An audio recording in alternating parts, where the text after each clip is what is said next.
Hey, what's going on, guys? James Daly here to talk about speed of light scaling within My Hero Academia and whether or not it's accurate. Today with me is my friend Dropkick. Dropkick, introduce yourself. Hey guys, it's Drop and we're here to talk about My Hero Academia scaling. Now we're going to be looking at the recent chapters and some old chapters to determine, are these characters actually reaching these speeds? Are they faster than light? Is this factual? Is this accurate? Well, we're going to see. Okay, so let's start off with the main argument people tend to use for My Hero Academia's FTL and SOL scaling, which is the radio waves attack that we see Shigaraki use. So main problem with this whole idea is that it's trying to use radio waves, which we see him use normally, and the radio waves with the air cannons and compare them. So the radio waves we see normally, even if we assume that they're the speed of light, even though there's a few problems with them in the science of the radio waves themselves, no one dodges these. No one scales to them. There's no argument for scaling reaction-wise. And the air cannons, the air cannons have force. And if you don't know, the reason why radio waves move so fast is because they're massless particles.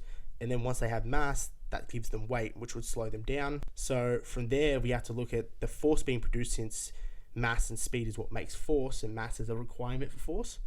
Then that would obviously slow down the attack because it now has force and therefore doesn't conjugate the inherent speed of the attack itself. So basically that would mean that the attack has no inherent speed due to the mass being applied to it, and therefore the invariant mass is now changed, which takes away any possible speeds we could inherently give it for being a massless particle.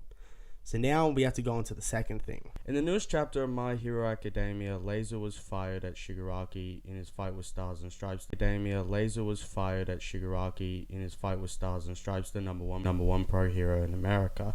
Now, he then reflects this laser back at Stars and Stripes and she catches it. This will be the feat that we're focusing on today. Okay, so before we start the calc and any measurements, we actually have to justify this being a laser beam at the speed of light. So the first thing we know is that it doesn't have any mass inherently, or it's not shown to. It only burns things, which is a good thing for it. And also it reflects and refracts like light does with mirrors, shown by Shigaraki reflecting it and refracting it, as he literally states he does. And the only time we ever see it actually bend is when new rules are imposed upon it by Stars and Stripes reality warping.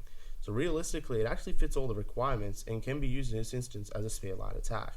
Now that we've gone through all those shenanigans, we can now see, is this feat as fast as light? How fast is this feat? Luckily, we do have a way of figuring this out. Shigaraki has a confirmed height of 1.75 meters. Using the panel of Shigaraki standing on the no mirror, I'm able to measure Shigaraki's head to his waist and his waist to his legs in meters. From his waist to his legs, it's about 0.8 meters, and from his head to his waist, it's about 0.9 meters. Now, using this measurement plus the panel of Shigaraki standing, I can get the measurement of his position when he reflected the laser back at Stars and Stripes. Now, to find the distance between Shigaraki and Stars and Stripes, I'll be applying this Ang sizing formula. Using that, I get a degree value of around 0.57 degrees. Now, putting that along with Shigaraki's height into the Ang sizing calculator, we get a distance of 149.6 meters. But what does this mean? This means from the panel's perspective, Shigaraki is 149 meters away. Now this must mean we're done, right? Sadly, no. This only tells us how far away Shigaraki is from the panel, but we need to figure out how far away Stars and Stripes is. Now, using this panel, we can compare Stars and Stripes' arm to Shigaraki's leg and find her height based off that. Now, we have the value of Shigaraki's leg from before being about 0.8 meters. Now, based off that, I measure Stars and Stripes' arm to be about 1 meter. Based off this and using a panel of her standing atop a ship, I find her height to be about 2.6 meters. Now we can go through the same process we did with Shigaraki and Ang size this using the formula once again, which gives us a distance of 29 meters. Now, we take the distance for Shigaraki and subtract from the distance for Stars and Stripes to find the distance between them, giving us a total of 120.56 meters.